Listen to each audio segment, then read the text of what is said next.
ibadah kita pada saat ini, dan untuk membuka acara saat ini, kita akan bersama-sama mendengarkan Recording in pengantar progress.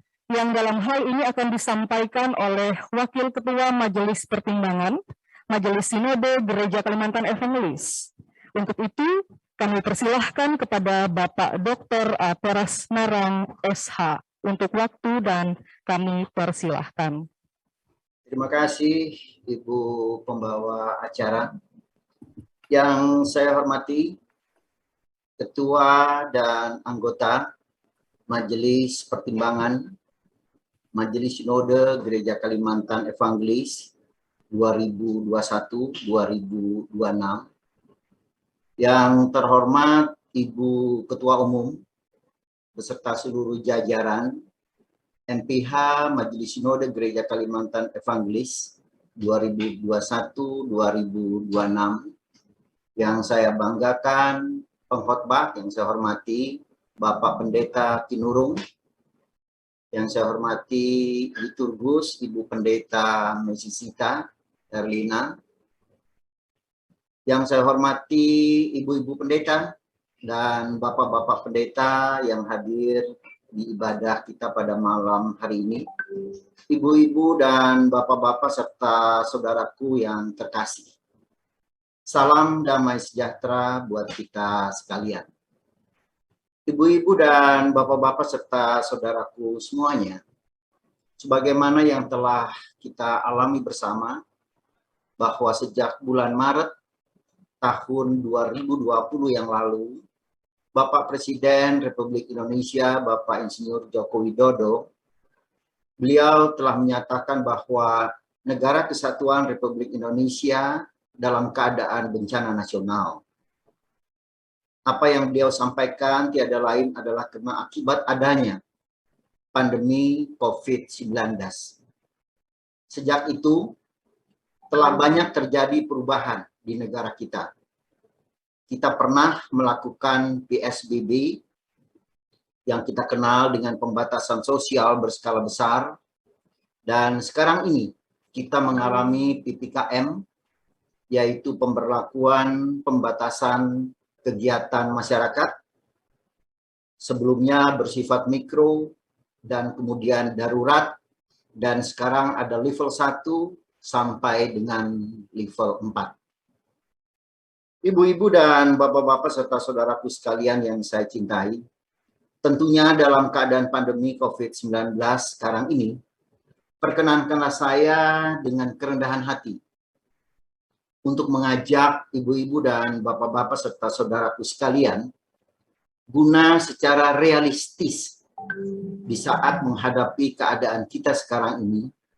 Menurut hemat saya, kita juga tidak boleh pesimis, apalagi bersikap optimis, seolah-olah pandemi COVID-19 ini tidak ada.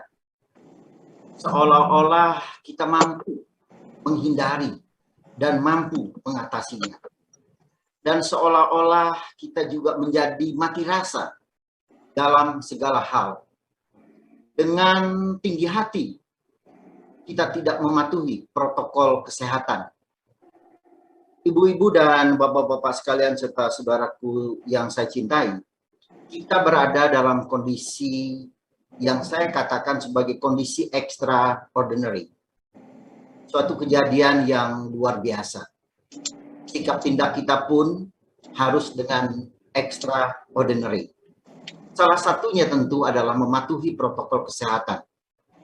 Kita kenal dengan 5M, dan kita kenal juga dengan 3T, sebagaimana yang dianjurkan oleh pemerintah. Ibu-ibu dan bapak-bapak serta saudaraku yang saya cintai, pandemi COVID-19 yang kita alami sekarang ini hadir tanpa kita duga, tanpa adanya perencanaan, apalagi persiapan. Dan malahan menurut pendapat saya adalah merupakan suatu rangkaian serial dari disrupsi atau perubahan sikap tindak kita. Malahan menurut hemat saya menambah dan mempercepat disrupsi yang sebelumnya telah terjadi, yaitu dengan adanya revolusi industri 4.0, dan malahan ada beberapa negara yang masuk dalam revolusi industri 5.0 beserta segala ikutannya. Perubahan lanskap, adanya disrupsi atau shifting di segala bidang, termasuk dalam bidang keagamaan, mengalami perubahan besar akibat adanya pandemi COVID-19 sekarang ini. Ibu-ibu, bapak-bapak, dan saudaraku sekalian, kita dipaksa oleh keadaan. Ibu-ibu dan bapak-bapak sekalian, saya mohon maaf, saya ulangi kembali. Kita mengalami suatu perubahan lanskap, yaitu adanya disrupsi atau adanya shifting di segala bidang, termasuk dalam bidang keagamaan. Bidang keagamaan mengalami perubahan besar akibat adanya pandemi COVID-19 sekarang ini. Kita dipaksa oleh keadaan untuk mengadakan kebaktian dan kegiatan-kegiatan pertemuan keagamaan serta sosial lainnya dengan secara virtual atau dalam jaringan. Kita harus akui dan kita harus pahami bahwa masalah kesehatan dan ekonomi serta teknologi informasi dan telekomunikasi saya anggap telah menjadi master, dan saya juga menganggap telah menjadi panglima di saat sekarang ini. Penggunaan dan ketergantungan kita dengan sarana dan prasarana tersebut cukup tinggi. Kegiatan webinar atau Zoom meeting bagaikan kita makan obat. Sehari bisa 2 kali, malahan bisa 3 kali. Selain itu pula, menurut hemat saya, banyak saudara-saudara kita, kerabat, handai tolan kita, telah dan sedang terpapar oleh pandemi COVID-19 ini. Dan tidak sedikit pula saudara, kerabat, handai tolan kita yang telah meninggal dunia akibat pandemi COVID-19 ini. Ibu-ibu, bapak-bapak, dan saudara-saudaraku sekalian, kita juga paham dan mengerti bahwa masing-masing individu, keluarga, berbeda reaksi, berbeda tata cara perawatan dan pengobatannya. Misalnya penanganan atau pengobatan, melihat dari segi usia, perawatan dan pengobatan manakala ada komorbid atau penyakit bawaan yang diderita sebelumnya. Kesemuanya itu tiada lain adalah bertujuan agar kita mampu survive, agar kita mampu bertahan, agar kita mampu untuk melaksanakan hidup dan kehidupan kita untuk bersekutu, melayani, dan bersaksi. Agar kita juga dimampukan untuk melaksanakan hidup dan kehidupan kita bermasyarakat, berbangsa, dan bernegara. Dalam situasi dan kondisi yang demikian ini, menurut hemat saya, kita warga GKE harus mampu, sebagaimana tadi yang telah saya katakan, untuk realistis, dengan tentunya tanpa adanya kepesimisan yang berkelebihan. Kita warga GKE harus mampu untuk meningkatkan resiliensi, yaitu kapasitas psikologis individu, untuk kita bangkit kembali dari kesulitan, untuk kita bangkit kembali dari ketidakpastian, ataupun untuk bangkit kembali dari kegagalan. Resiliensi juga menunjukkan kualitas personal dari warga Gereja Kalimantan Evangelis yang saya harapkan mampu dan bisa membuat seseorang bangkit, mampu untuk membuat seseorang menjadi tumbuh dan berkembang meskipun berada di situasi yang sulit. Sikap afirmatif atau keberpihakan atau perhatian kepada para penderita, para jemaat GKE yang terpapar pandemi COVID-19, kepada para keluarga yang keluarganya telah mendahului kita, menurut hemat saya, amat sangat perlu pendataan atau semacam database untuk menjadi sangat penting. Kita harus berupaya agar setiap warga gereja Kalimantan Evangelis, dimanapun dia berada, selalu berada di pelukan, di jangkauan kita warga GKE. Atau setidak-tidaknya mereka tidak merasa jauh dari perhatian dan pelukan cinta kasih gereja Kalimantan Evangelis. Perhatian, cinta kasih, sapaan cinta kasih antar sesama warga GKE diharapkan menjadi salah satu obat penguat. Diharapkan akan mampu menjadi obat penghibur untuk membangkitkan semangat baru, semangat kebersamaan, semangat cinta kasih bagi kita sesama warga GKE sebagai anak-anak Tuhan.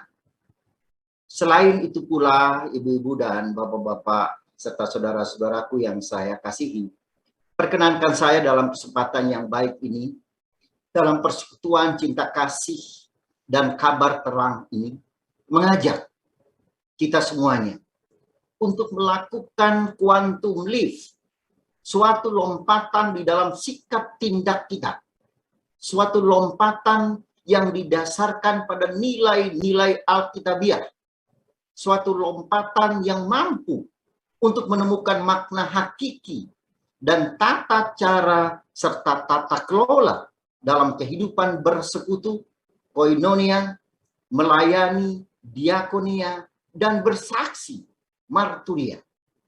Suatu lompatan yang mampu memaknai dengan cerdas, cerdik, dan tulus dalam situasi dan kondisi bermasyarakat, berbangsa, dan bernegara sekarang ini. Ibu-ibu, bapak-bapak, dan saudaraku yang terkasih, Gereja Kalimantan Evangelis adalah milik Tuhan. Milik kita bersama. Milik kita semua warga GKE sebagai anak-anak Tuhan. Kemajuan dan kejayaan Gereja Kalimantan Evangelis adalah hanya satu tujuan, yaitu untuk kemuliaan dan keagungan nama Tuhan. Kemajuan dan kejayaan Gereja Kalimantan Evangelis adalah cita-cita dari harapan dari para pendiri dan kita semua warga GKE. Mari yang saya cintai, para pendeta dan seluruh jemaat GKE yang saya kasihi dimanapun Anda berada, kita bersatu hati. Kita bersatu pikiran. Kita bersatu perkataan. Dan kita bersatu perbuatan. Menuju GKE oke. GKE yang terang. Dan GKE yang jaya. GKE yang mampu menjangkau. Yang tidak terjangkau. GKE harus selalu hadir. Melayani yang belum dan yang tidak terlayani. Ibu-ibu dan bapak-bapak sekalian serta saudaraku semuanya, sebelum saya mengakhiri persekutuan cinta kasih dan kabar terang yang saya sampaikan ini, perkenankanlah saya untuk mengutip.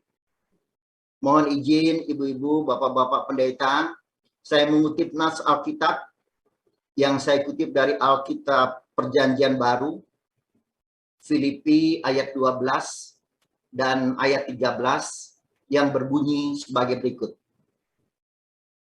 Aku tahu apa itu kekurangan dan aku tahu apa itu kelimpahan. Dalam segala hal dan dalam segala perkara, tidak ada sesuatu yang merupakan rahasia bagiku. Baik dalam hal kenyang maupun dalam hal kelaparan. Baik dalam hal kelimpahan maupun dalam hal kekurangan. Ayat 13, segala perkara dapat kutanggung di dalam Dia yang memberi kekuatan kepadaku. Amin. Sekian dan terima kasih. Semoga Tuhan Yesus memberkati, memberi kekuatan dan kemampuan kepada kita warga GKE dalam menghadapi pandemi COVID-19 dengan segala variannya dan membebaskan kita dari segala kesulitan sekarang ini.